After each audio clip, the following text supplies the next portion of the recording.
तो ये नेता क्या करते हैं, मान लीजिए कोई एक पर्टिकुलर एक संगठन का नेता है या कोई भी एक व्यक्ति है जिसको ये मालूम है कि ये इस इंटरनेशनल माफिया से मुक्ति कैसे दिलाई जाए, आ, उसको पहले मनाने की कोशिश की जाती है। पहले उसको फिर मानता नहीं है, लॉजिक से नहीं मानता है, तो उसको खरीदने की कोशिश की जाती है। फिर फिर उसे पद का लालच दिया जाता है, और पद के लालच के बाद में फिर उसको धमकाया जाता है। अगर वो उससे भी नहीं मानता तो उसके बाद वो धमकाया जाता है, और जब वो नहीं मानता है तो आखिर में उसको रास्ते से हटा दिया जाता है। राजीव दीक्षित भाई को भी ऐसे ही रास्ते से हटाया गया, पूरा तय है ये। हमने सीबीआई से इसकी मांग करने, मतलब सीबीआई से इसकी जांच हो पूरी तरह से कि उनकी मौत कैसे हुई थी अचानक से, इस पर भी। इसी तरह से लाल बहादुर शास्त्री के साथ भी यही हुआ था, राजीव गांधी के साथ यही हुआ था, इंदिरा गांधी के साथ यही हुआ था।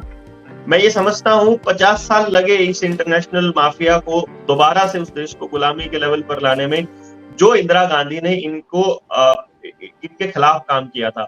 हर चीज को नेशनलाइज करके, बैंकों को भी नेशनलाइज कर दिया, एयर इंडिया भी जो टाटा के हाथ में थी उसको भी नेशनलाइज कर दिया, और इस तरह से तमाम इंस्टीट्यूशंस को नेशनलाइज कर दिया।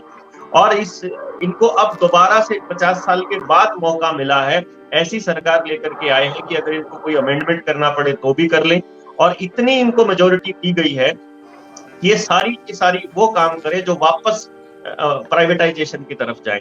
तो मैं जो उस आंकड़े की तरफ जा रहा था कि जो भी नेता को जो चाहिए वो लोग पूरी तरह से उनकी पूरी गतिविधियों के ऊपर नजर दौड़ा करके हर आदमी को देख रहे हैं इसको क्या चाहिए, और उसके हिसाब से वो अपनी योजना बना रहे हैं कि क्रांति में से किसको किसका हिस्सा कितना दिया जाएगा।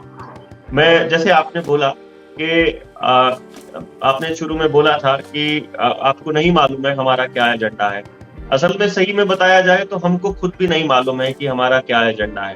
पहले मैं आपको अपनी उस यात्रा की तरफ अगर थोड़ा सा बताऊंगा, तो मुझे भी ऐसा लगता था आज से 3-4 साल पहले, मतलब 4-5 साल पहले, कि यदि मैं कहीं का विधायक होता या सांसद होता तो मैं बहुत चेंज ला पाता और मैं बहुत बदलाव कर सकता था। लेकिन जब हम इस सिस्टम के अंदर घुस करके इसको जानने की कोशिश की थोड़ी गहराई से, तो मुझे पता चला कि ये सांसद और जो विधायक है ना, ये तो उस माफिया के, जो माफिया इनको कंट्रोल करता है, उनके कुत्ते की तरह काम करते हैं, उनके फालतू होकर के काम करते हैं। तो फिर हम क्या करें? क्या केवल आंदोलनों से काम चल जाएगा, या क्या केवल इस बात से चल जाएगी कि आप सत्ता का परिवर्तन कर दोगे तो उससे काम चल जाएगा क्या? और यही बात राजीव भाई दीक्षित ने कही थी कि ये जो सारी की सारी पॉलिटिकल पार्टियां एक से एक लुटेरी गैंग है, आप ये लूटने का काम इनका है, और ये उन अंतरराष्ट्रीय ताकतों के साथ मिलकर इस देश को लूटने पर लगी हुई है। आप अगर पार्टी बदल भी दोगे, आप अगर सरकारों को बदल भी दोगे, तो भी व्यवस्था नहीं बदलने वाली है। और इसीलिए उन्होंने जो नारा दिया था वही नारा जनता सरकार मोर्चा ने दिया है, संपूर्ण व्यवस्था परिवर्तन का। वो व्यवस्था परिवर्तन बहुत जरूरी है, और उसके लिए क्रांति की जरूरत है, मेरा ऐसा मानना है। सत्ता परिवर्तन तो फिर अपने आप हो जाएगा, अगर व्यवस्था परिवर्तन हो गई, अगर लोगों को असल में अपने अधिकार समझ में आ गए, तो फिर हमारे लोगों के ऊपर नजर दौड़ाओगे तो आपको दिखेगा कि हमारे लोगों में किसान ने नेता को अपने हल में जोता हुआ है, और पीछे से वो जो हंटर है वो पीछे से ऐसे लगाया हुआ है कि तुम अगर उल्टे रास्ते चले तो तुमको ऐसे ही बैलों की तरह सीधा कर दिया जाएगा, जैसे किसान अपने खेत में बैल को सीधा रखता है। तो ये जरूरी है कि क्रांति, जो नई क्रांति जिसकी आप बात कर रहे हो, वो होगी। उसको मतलब कोई ताकत नहीं रोक सकती।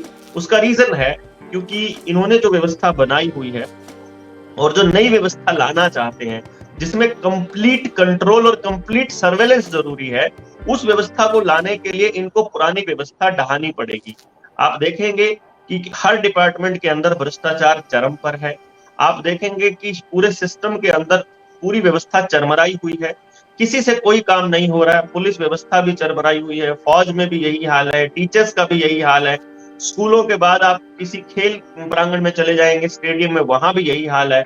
और किसी डिपार्टमेंट में चले जाएंगे, हेल्थ का तो इससे भी बहुत ही बुरा हाल है। अस्पतालों से वो भीड़ मतलब सहन ही नहीं हो रही है। मतलब सारी व्यवस्था एकदम से चरमराने को है। लोग पता नहीं क्यों बोल नहीं रहे हैं, लेकिन जितना बुरा हाल है उसके हिसाब से लोगों को अब तक तो उनका गुस्सा फट जाना चाहिए था कि इन हरामियों को एकदम से सबक सिखा करके इनको वहां से भगा दिया जाए।